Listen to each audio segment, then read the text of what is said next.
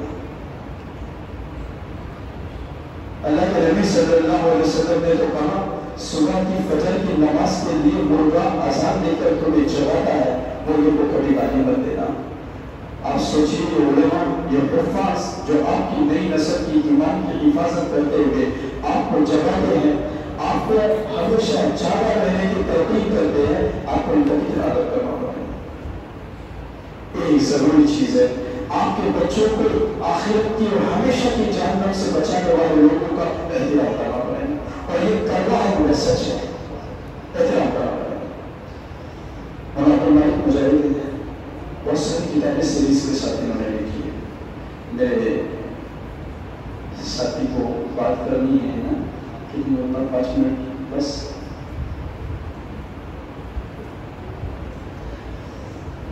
انہوں نے اپنی کتاب کو بہترین موقع لکھا ہے، اور عبد المالک مجاہد ماں باپ کی خدمت کا، اور انہوں نے مکتب کی تعلیم کو بہت اولویت دی ہے اور سمجھایا ہے کہ کس طرح تعلیم دینا چاہیے اور کیوں دینا چاہیے، تعلیم اور بالغ میں کیوں حصہ رکھنا چاہیے۔ انہوں نے ایک واقعہ لکھا، حج کے اندر جب ہمارے لوگ جاتے ہیں تو وہاں پر ایک ڈاکٹر تھا ہے، ابھی انہوں نے لکھا علیہ ضرور، اور وہ وہاں حاجیوں کے جو کیمپ چلتے ہیں ان کا ڈاکٹری اور طبی علاج کرتا ہے۔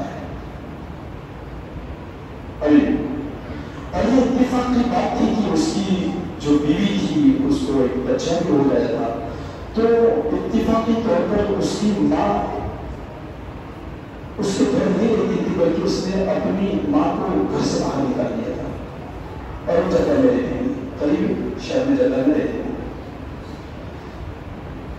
اس کی ماں نے کافی کوششیں کرنے کے بعد وہ اپنے بیٹے تک پہنچ گئی تھی اور بیٹے سے التجا کی تھی تو بیٹے نے اس سے ماں سے بہت بہت الفاظ میں کہہ دیا تھا کہ دیکھیے آپ یہاں مت آئیے، یہ کتنا بڑا ڈپارٹمنٹ ہے، یہاں پر بڑے بڑے لوگ گئے. پھر اس نے پوچھنے والوں سے جب دوستوں نے پوچھا کہ کون ہے تو اس نے بتایا کہ یہ میرے گھر کام والی تھی، بار بار پیسے مانگنے کے لیے آتی ہے. کچھ نہیں وہ مانگو چل واپس چلی گئی. ایک آنکھ سے اندھی تھی، کہنے تو میرے گھر کے کام والی. وقت گزرتا ہے اور اس ماں کو کسی کو اطلاع دی کہ آپ کے گھر 2 بیٹے پیدا ہو گئے. اور مجھے بتائیے پوتے نواسے ہی ایک بزرگوں کی چال ہوتی ہے، ان کو پیسوں کی کم اور ان کی زیادہ ضرورت ہوتی ہے. ہمارے دل نے مان لیا کہ جا کر اپنے بچے کے اولاد کو ایک نظر دیکھ لوں. تو وہ گئی اور اس نے جا کر دروازے پر نوک کیا. بیٹا باہر آیا، بچے اس کے پیچھے دوڑ رہے تو اس نے ایک نظر آئی، اس کی آنکھ اور منہ ٹھنڈی ہو گئی. لیکن بچے نے دروازہ بند کر دیا تھا. اب بھی ہم نے گھر بدلی کرنے کے باوجود بھی تم ہمارا پیچھا نہیں چھوڑو گے؟ بس ادھر ہمارے پاس نہیں آنا، اب کیوں آیا؟ اور وہ بات ہو چکی. یہ سور اتفاق تھا کہ اس کی والدہ کا انتقال ہو گیا. اور یہ ڈاکٹر وہاں پر جدہ میں مسجد عمر فاروق کے اندر نماز پڑھنے کے لیے جاتا تھا تو اس کو شوق لگتا ہے تعلیم پانے والے شریک ہو جائے. اور پریس کے ملک کے لوگ تعلیم پانے والے ہو کر وہاں پر یہ کورس جاری کرتے ہیں، کورس پڑھا لیتے ہیں. اور یہ مجھے سعودی وہاں سے تعلق رکھتے ہیں جو کتابیں بہت ساری سیریز سے لکھتے ہیں. وہ کہتے ہیں کہ وہ بچہ مسجد عمر فاروق میں تعلیم پانیہ کے اندر جوائن ہو گیا اور اس نے اپنے استاد سے، وہاں کے امام سے سننا شروع کیا کہ ماں کا حق کیا ہوتا ہے، باپ کا حق کیا ہوتا ہے، ان کا درجہ کیا ہوتا ہے، پھر بچوں کے حقوق کیا ہوتے ہیں والدین پر، والدین کے حقوق بچوں پر کیا ہوتے ہیں. یہ سب سننا اس نے شروع کر دیا تو اس کی دل کی دنیا بدل گئی. اس نے توبہ کا ٹھان لیا کہ میں کچھ تو غلط ہو چکا ہوں، اب مجھے واپس اپنے راستے کی طرف جانا ہے. وہ پلٹ گیا. صبح اٹھتے ہی اس نے طے کر دیا کہ میں اپنی ماں کی تلاش کروں گا. اسے معلوم تھا کہ اس کی ماں پرویشن کے اندر رہا کرتی تھی جب ہم اس جگہ پر، پرانی جگہ پر رہتے تھے. اور وہ وہاں پر پہنچ گیا. 1 بار 2 بار 3 بار پہنچنے کے بعد ناکام تھا. اچانک ایک طرح اپنی گاڑی لگایا، اوپر سے بوڑھی ماں کا آواز آ گیا، ارے بیٹا بیٹا. وہ واپس وہاں پر آیا تو اس ماں نے، اس بڑی عورت نے اس کو پوچھا، بولے تو فلاں فلاں ڈاکٹر کہاں ہے؟ یہ کاغذات لے لو. اس نے کاغذات ہاتھ میں لے لیے. کاغذات ہاتھ میں لینے کے بعد اس نے کہا کس نے دیے؟ کہا یہ کاغذات تمہارے ماں نے دیے اور یہ کہہ کر دیے ہے کہ جب کبھی وطن واپس لوٹے گا تو اس میں وراثت کے کاغذات ہے، باپ کی کچھ جائیداد ملک میں ہے، کبھی لوٹ جائیں گے تو بچوں کے کام آ جائیں گی، اس لیے میرے بچے کو دے دینا. میرا بچہ لوٹ کر آئے گا ضرور، مجھے پوچھنے ضرور آئے.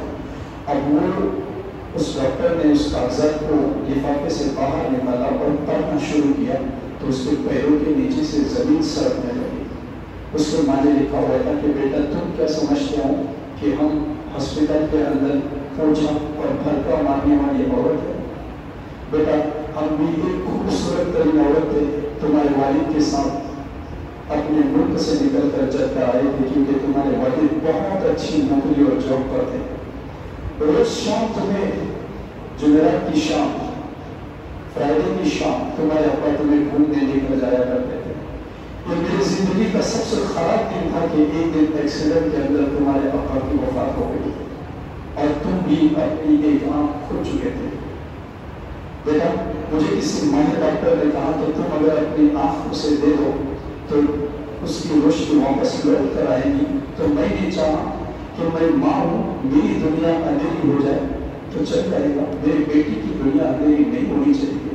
اور میں نے وہ ایک آنکھ بھی تمہیں دے دی تھی، اگر وہ بھی میری خطا ہے تو مجھے معاف کر دینا. اور بیٹا سن لینا، میں دعا کرتی ہوں کہ تمہارے بچے تمہارے ساتھ کبھی ایسا نہ کرے.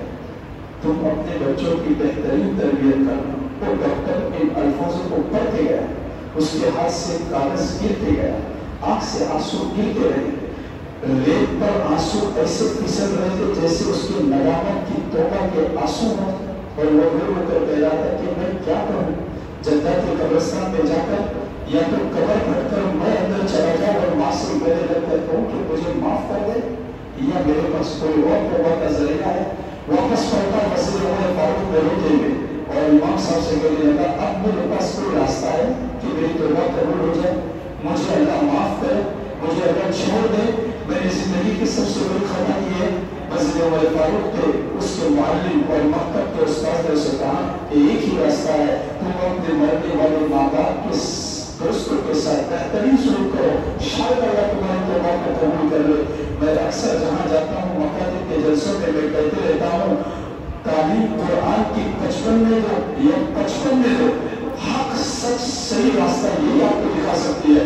دنیا کی تعلیم تمہیں کمانے کے قابل بنائے گی، لیکن دین کی تعلیم تمہیں کما کر کس جگہ کس طرح کیسا خرچ کرنا یہ سکھائے گی۔ تو اپنے بچوں کو مکتب میں داخل کریں گے، آپ کا بڑھاپا کبھی بھی دکھ بھرا نہیں ہوگا۔